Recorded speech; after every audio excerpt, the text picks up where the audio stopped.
সবকিছু তো তোমারই মিলা, তাই না? হ্যাঁ, আমার হাতে আল্লাহ সেই নিরঞ্জন,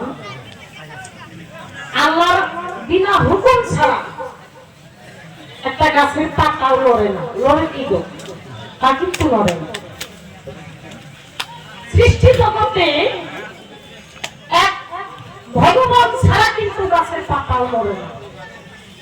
কাজেই করি মানা, এখানে আমাকে দোষ দেওয়া ভালো কথা, কারণ তুমি তো ভগবান। আমার দোষ দিলে, আমার দোষ পাইলে, হ্যাঁ আমি তো মাথা কেটে নিব। কিন্তু এখানে দেখা যায় আমি তো কোনো দোষ করি নাই। দেখতেছি লক্ষ্য করে সব দোষ তোমার মধ্যেই গড়ে পড়ে। আমি তো এখানে কোনো দোষ করি নাই। বাস্তব জগতে নারী যারা স্বামীর সাথে আলিঙ্গন করে, তারা বলেছে যুক্তি করে দিনে যদি কেউ স্বামীর সাথে আলিঙ্গন করে তার নাকি অকালেই পতি মরে। এখানে নারীর দোষ বেশি বেশি করে আসে না, বিশেষ করে আপনাদের দোষ বেশি বেশি এসেছে। কারণ নারীরা যদি, বাবা যদি কথাটা অন্যদিকে নিবেন না, যদি একটু বড় বড় চোখ করে স্বামীর দিকে তাকায়, তাহলে 70 দিন তোমায় কাটা যায়। তার কি আল্লাহ একলাই নারীর মধ্যে দিচ্ছে, পুরুষের মধ্যে দেয় নাই? হ্যাঁ, তোমাকে কি আল্লাহ সৃষ্টি করে নাই? খালি নারীরই সৃষ্টি করছে না।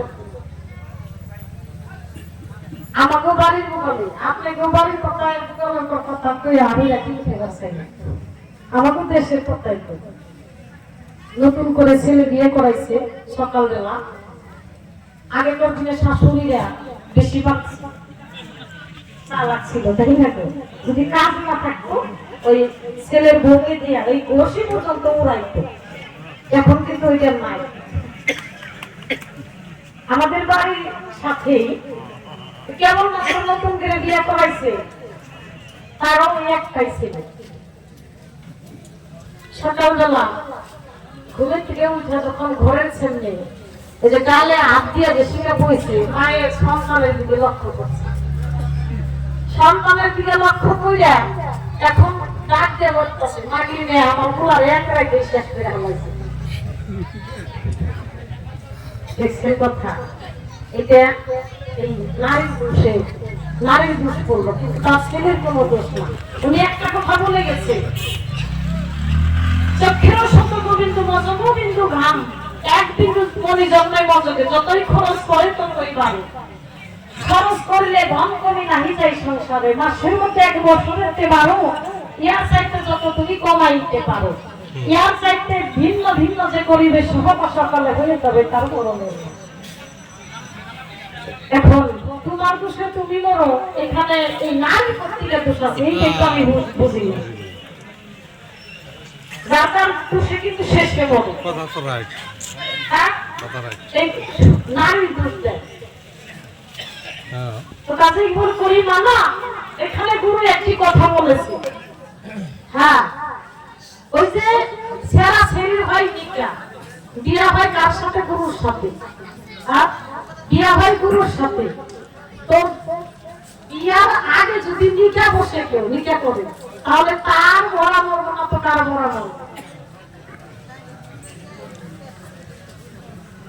তার মরা তো মরবো। এখানে নারী দোষ করতে গেছে, এটা আমি বুঝি না। যা হোক, বলেছে যুক্তি করে প্রভাবতী, তুমি দিনেই স্বামীর সাথে অমঙ্গল করেছিলাম, কাজে আমি লিপ্ত হয়েছিল, কাজে তোমার ঘরের প্রতি ঘরই নাই দিছ, এখানে আমার কোনো দোষ নাই।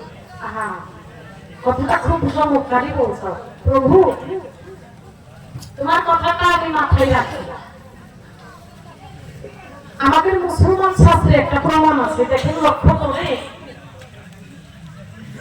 এই যে মুসা আলাইহিস সালাম ওহুদ পাহাড়ে, ওখানে যে আল্লাহর সাথে কথা বলতে বলতো না, ওইটা হাদিস বলি। মুসা আলাইহিস সালাম পাহাড়ে, ওহুদ পাহাড়ে যায় আমার আল্লাহর সাথে কথা বলতো।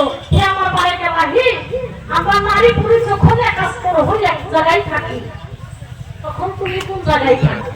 আল্লাহ বলে, মুসা কও কি? আমি তো ওই জায়গার মধ্যেই থাকি। মুসা তো রাখতে লোক, আপনার লজ্জা শরম নাই? আমরা কি করি না করি এইসব দেখেন, আপনার তো সুবিধার না। কয় মুসা একথা বললো কেন যে আপনি তো শরম নাই, আপনি ওইখানে যে থাকেন আমাকে এটা এখন তো আমারই শরম করতেছি। বলি মুসা আমি আর আজকে থেকে যাবো, আমি আর আজকে থেকে যাবো, তুমি যা করো তুমি। বলছে ঠিক আছে, আল্লাহর কুদরতি, আল্লাহ যদি ইচ্ছা করে একটা শুয়ের যেমন সুতা লাগাই মানুষের, সেই জায়গা দিয়ে সারা বিশ্বকে দিতে পারে, তাই না? তখন আল্লাহ ওই নারী মুসা আলাইহিস সালাম তার স্ত্রী কামনা বাসনা 3 গুণ বাড়িয়ে দিল যে মুসা আমি কি জিনিস আজকে তোমাকে প্রমাণ করব। সেই দিন তো স্বামী স্ত্রী একাত্ম হয়েছে, তার তো কামনা বাসনা বেশি। এদিকে লক্ষ্য করে ওমা নারীদের মুখ ফাটে, মুখ ফুটে ফাটে তার মুখ ফুটে না, তাই না গো? হ্যাঁ, নারীদের মুখ ফাটে তার মুখ ফুটে না। কিন্তু সেই দিন মুসা আলাইহিস সালাম তার স্ত্রী কোনো কিছু আর গোপন রাখলো, প্রকাশ করে দিল। এখন মুসা আলাইহিস সালাম বলতেছে দেখো আজকে তো আমার কোনো কিছুই ভালো হয় না, সারা রাত লজ্জিত হয়ে সকালবেলা আবারও কিছু শুনতে শুনতে কবুতর পাহাড়ে যখন গেছে আল্লাহকে ডাকতে বলছে আল্লাহ তুমি কোথায়? ডাকতে বলতেছে মুসা আজকে খবর কি? কয় যে খবর, কোন খবরের কথা উঠে জিজ্ঞাসা করেন? রাতের খবর, রাতের খবর। আল্লাহ কি আর বলি, আজকে তো আমি খুব লজ্জিত। দেখো মুসা আমি যদি ইচ্ছা করি কোনো কিছুই হবে না, দূরের কথা তুমি, আমি যদি ইচ্ছা না করি গাছের একটি পাতাও লড়বে না। যে মুসা আজকে আমি নাই আর তোমার কামনা বাসনা। তো বলছে হ্যাঁ সবকিছু আল্লাহর ইশারা, সব জায়গার মধ্যে আল্লাহ থাকে। তবে কাজেই বলি ওইরকম হিন্দু শাস্ত্র অনুসারে প্রভু তোমার বিনা ছাড়া, তোমার হুকুম ছাড়া তো কোনো কিছুই হয় না বিশ্বের সংসারে। একদিন যেই দিন যুদ্ধক্ষেত্রে যাবে সেই দিন সকালবেলা অতীত রূপে হয় নারায়ণ এই ভিক্ষুক রূপ ধারণ করে গিয়েছিল আমার ঘরে। ঘরের সম্মুখে যায় ডাকতে বলে মা কে আছে বাসায়, আমাকে কিছু দাও, আমাকে কিছু ভিক্ষা দাও। তখন লক্ষ্য করে দেখি সত্যি তো ভিক্ষুক এসেছে বাসায়, কিছু নিয়া, কিছু চাউল নিয়া, টাকা নিয়া আমি সেই ভিক্ষুকের সম্মুখে যাই। আমি প্রভাব তখন ভিক্ষুক বলেছিল আমার খাই ভিক্ষা আমি নিতে পারি, কিন্তু একটা শর্ত আছে। কি শর্ত? আজকে দিনে যদি তুমি তোমার স্বামীর সাথে আলিঙ্গন করো তোমার গর্ভে একটা সুসন্তান জন্মে দিবে, জ্ঞানী সন্তান আসবে, এই কথা তোমাকে জানো। আমি সত্যি নারী, আমি বললাম না না এই কাজটা আমি করতে পারি না, এই কাজ আমি করবো না, কারণ এটা ক্ষতি, এটা খারাপ কথা, এটা ভালো কথা নয়। দেখো তাহলে তোমার ভিক্ষা আমি নিব না, তুমি যদি আমার স্বার্থে রাজি না হও তোমার ভিক্ষা আমি নিব না। হিন্দু শাস্ত্র অনুসারে কেউ কখনো যদি ঘরের থেকে কিছু দিতে আসে ওই বস্তু, ওই চাউলই হোক টাকাই হোক ঘরে ফিরে দিতে নয়, এটা শাস্ত্রে আছে মানে। তো কাজেই বর্ণনা তখন ডাক দিয়ে বললো দেখো তুমি যদি তোমার শর্ত আমার শর্ত না রাখো তোমার ভিক্ষা আমি নিব না। উনি তো এই তো যাওয়ার জন্য তৈরি হয়ে গেল।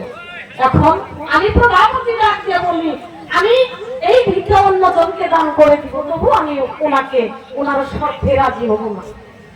এখন উনি যখন চলে যায় দেখি লক্ষ্য করে ওনার পদর নিচে 19টা আখর আছে, 19টা নাম আছে।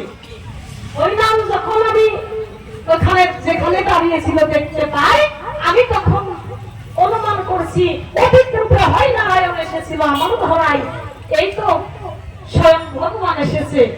আমি ডাক দিয়ে বললাম তুমি ফিরে আসো, তুমি আমার ভিক্ষা নিয়ে যাও, আমি তোমার কথায় তোমার শর্তে রাজি আছি।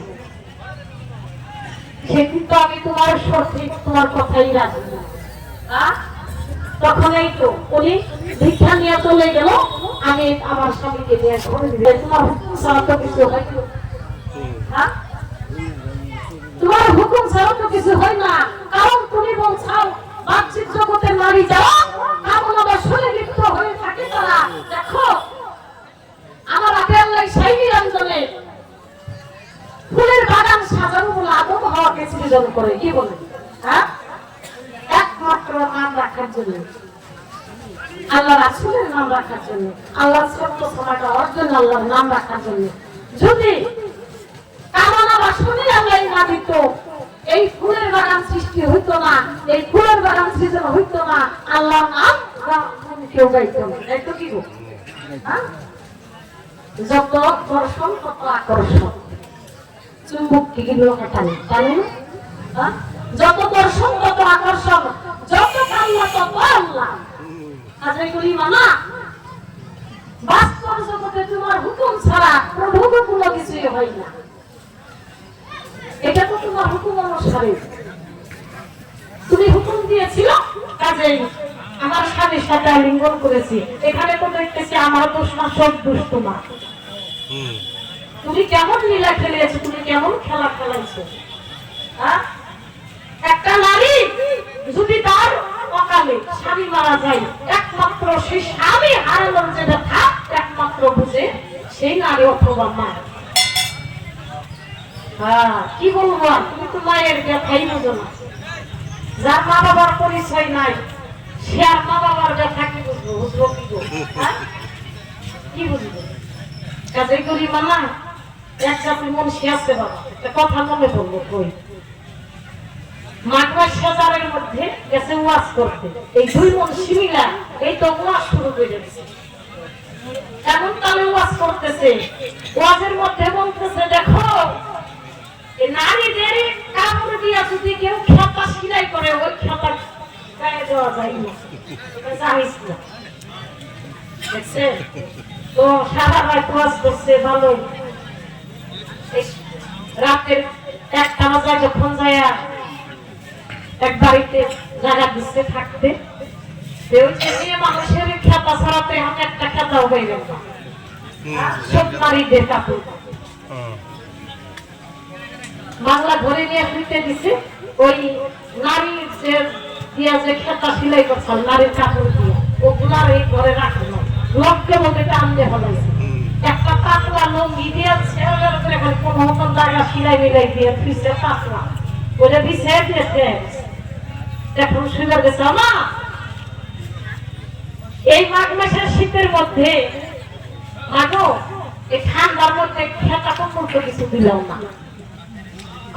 হুজুর আপনি না ওয়াজে কইলেন যে নারীদের খেতা দিয়া এই কাপড় দিয়ে খেতা সিলাই করলে ওইটা জাহেজ না, ওই খেতা জানি কেউ করে দেয় না, এই জন্য খেতা টান দিয়ে ফেলাইছে।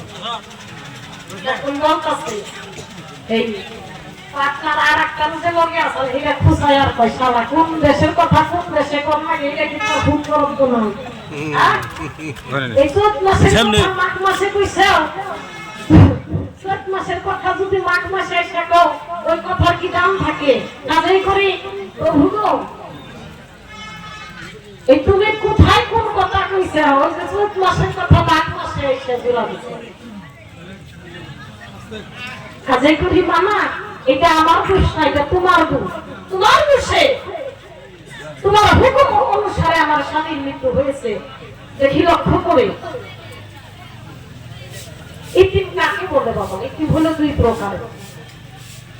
ইতিম হলো দুই প্রকার, এক ইতিম হলো শিশুবেলা আর এক ইতিম হলো বৃদ্ধবেলা। আরে বৃদ্ধবেলা যার জোড়া পাখি থাকে না, তাই না? বৃদ্ধবেলা যার জোড়া পাখি থাকে না বাবা তার সমান ইতিম এই দুনিয়ায় নাই, তার সমান ইতিম নাই। কারণ এই বিশ্ব সংসার আমি রোজিনাই বলে যাই, এই নারীর আগে স্বামীর আগে জানি কারো স্ত্রী না মরে, স্বামী জানো আগে মরে তারপরে জানি স্ত্রী মরে। কারণ খেলা তো খাও নাই মাসের কয়দিন দেখা যাবে।